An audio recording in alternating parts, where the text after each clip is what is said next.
3 days before the Battle of Gettysburg, Confederate soldiers marched into one of the North's largest cities without firing a shot. Most Americans remember Gettysburg.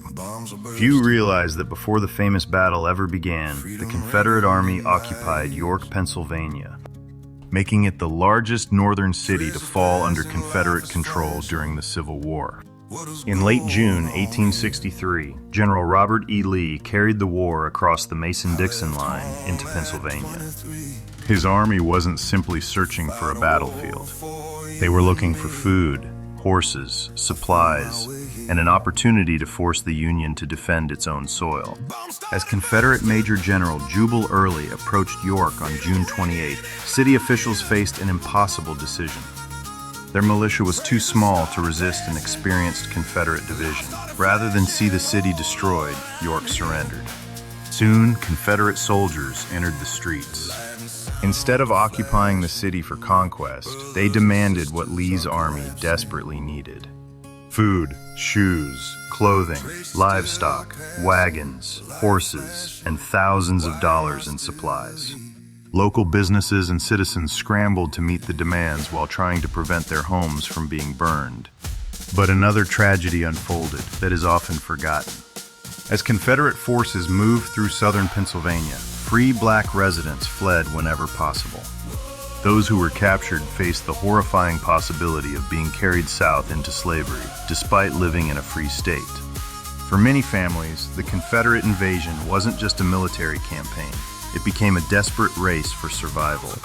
Meanwhile, Lee's army continued east toward the Susquehanna River. Their next objective could have changed the entire campaign. The Confederates hoped to cross the Susquehanna at Wrightsville using the massive covered bridge that connected York County with Lancaster County.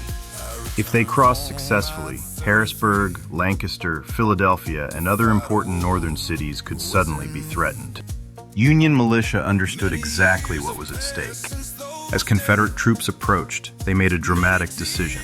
They set fire to the Columbia-Wrightsville Bridge.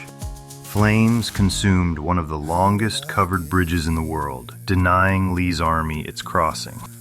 Unable to move east, Confederate forces turned back toward Gettysburg.